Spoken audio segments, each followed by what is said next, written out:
Hey everybody, welcome back. We have another response video for you here. I got a question about this last week and I answered it on my Q&A video. But I think it would be a good idea to go ahead and do a full response on it because it's an important topic. It's an important topic not because it's complicated so much, but because there's nuance here. There's nuance here about discipline. Did I say that? Yeah, this topic's about discipline. This is a response to Jocko Willink. There's nuance here that nobody really talks about that absolutely needs to be talked about. It is the elephant in the room, not just when it comes to discipline, but when it comes to psychology in general. There's this aspect of psychology that nobody really talks about. And it seems like I'm criticizing Jocko Willink here. I'm really not. I actually agree with pretty much everything that he says. That's the issue. I agree with everything that Jocko Willink says in this 3-minute video. But he simply does not go deep enough. He doesn't go to the level that's required to really understand this topic for what it is, to understand your psychology for what it is. The Jungians, the depth psychologists do go to this level, but they make the mistake of, that's the thing. It's not really a mistake. It's just a little bit too complicated. I think we need a better perspective, one that is rooted in depth, but is ultimately simple. Doesn't mean it's difficult to work through the issue, of course, but we can at least render it simple. All right, well, let's see what Jocko has to say. Yes, discipline, it does start with waking up early. It really does. But that is just the beginning. And I always say that discipline is the root of all good qualities. Yeah, see, here we start off. Totally true. Discipline is the root of all good qualities. So if that was true, and I think it is, if that was true, then wouldn't there be something even more important than discipline then? That something being, where does discipline come from?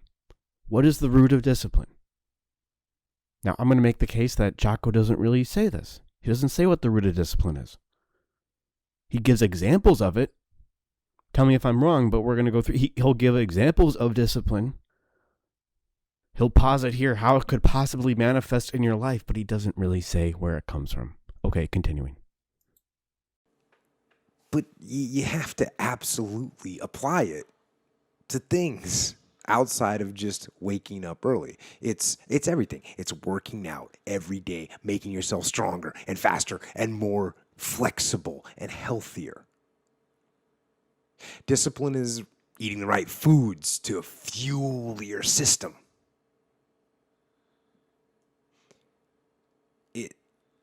It's about disciplining your emotions so you can make good decisions. The discipline to control your emotions. If I was going to disagree with Jocko Willink, and still I think I technically probably wouldn't. If I was going to disagree, I don't think you necessarily control your emotions. You understand your emotions and where you come from, and you can see how they manifest in your life. So you can get a better perspective on them, understand how you can use them to make your own decisions. This does ultimately amount to controlling your emotions. It could be seen that way, but you can run into huge problems if you're feeling sad and you say, no, I shouldn't feel sad. Look at all these great things I have. Look, I'm just going to make a gratitude list. I'm going to be happy, and then you still feel sad. Now you feel guilty over feeling sad. That could be seen as controlling your emotions too. He's talking about a process here that needs to be clarified, and this process of controlling the emotion at the root of the discipline is not clarified. It's just control the emotion. Well, what exactly does that mean? Unless we know exactly what that means, and we can get extremely, excruciatingly, mind-blowingly specific about it, then when we hear control our emotions, what we're going to end up doing inevitably, not because we're stupid, not because we lack discipline, but because we don't understand how our emotions work, what we're going to end up doing inevitably is repress our emotions. And if you think you're going to have discipline with repressed emotions, well, to quote Judas Priest, you have another thing coming. Continuing. It's about having the discipline to control your ego so your ego doesn't get out of hand and control you. It's about treating people the way you would want to be treated.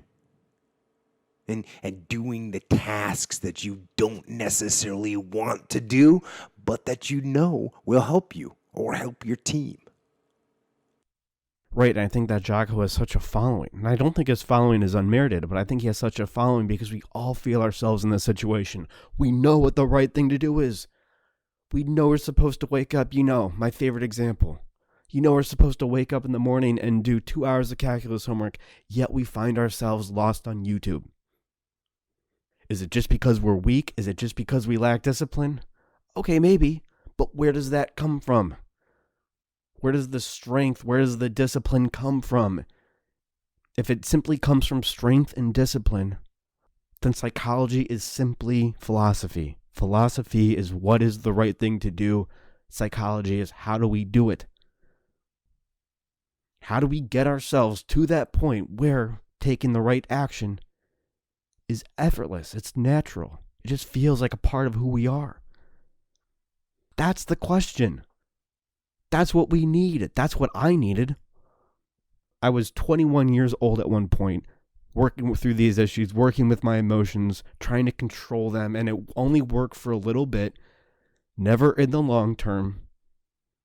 I was isolated, to some extent, and I didn't even have that serious of a problem. Yet it was still this source of huge suffering for me. I was reading books from guys, no offense to Jocko Willink, I was reading books from guys who are way smarter than he is. Way smarter than I am. Didn't matter. Unless we're asking the right questions, we're not going to get the right answers. Where does discipline come from?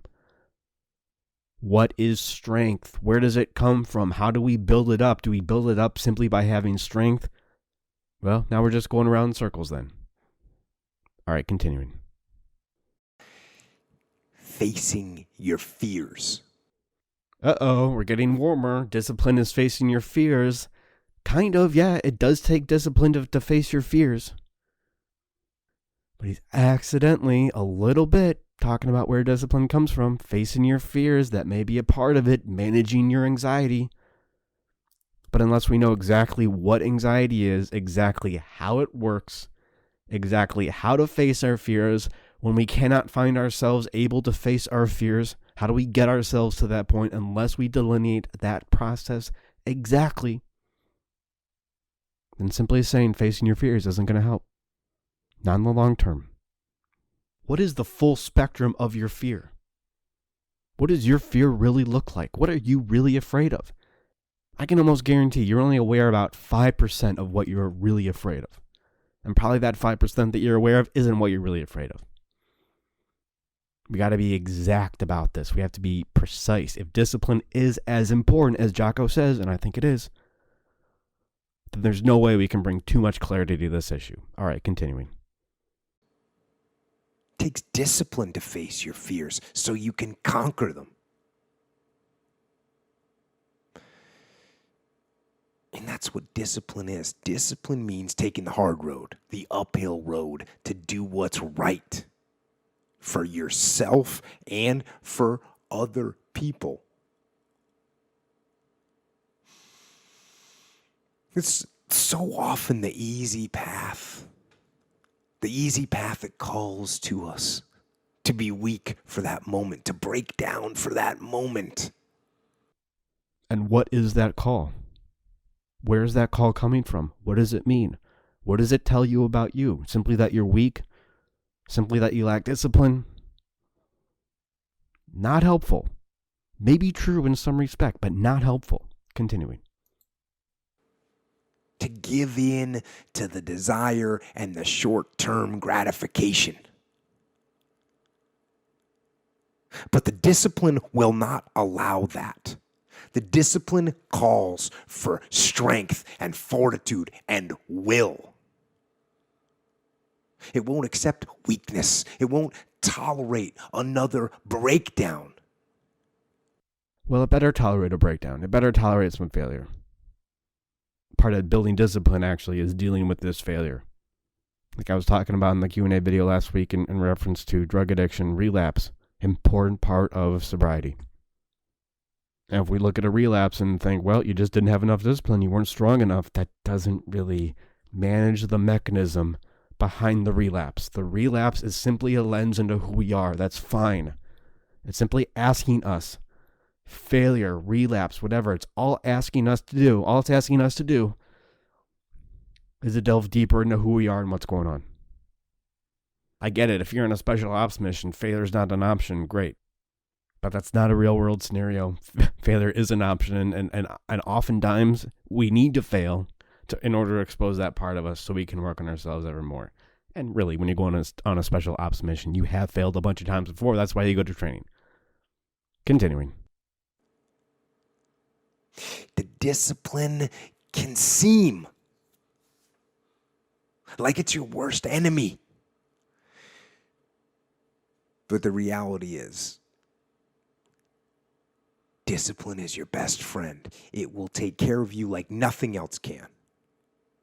Okay, well, he just goes on like this. Yeah, it is your best friend. It will take care of you, but where does it come from?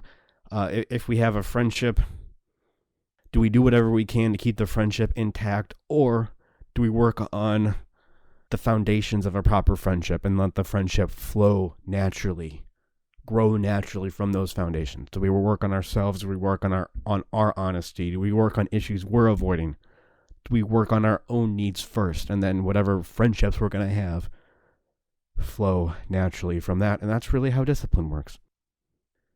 What we work on here at Animus is going to get you the same result of what Jocko Willink's talking about, but it's going to be sustainable. It's going to be repeatable. It's going to be predictable.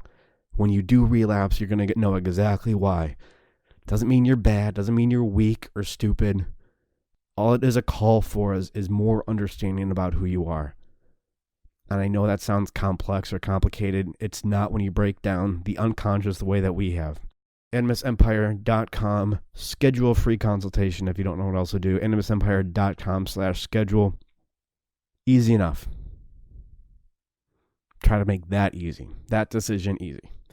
That decision doesn't require as much discipline. If you don't have enough discipline to go to AnimusEmpire.com/schedule, then yeah. Listen to Jocko Willink until you do.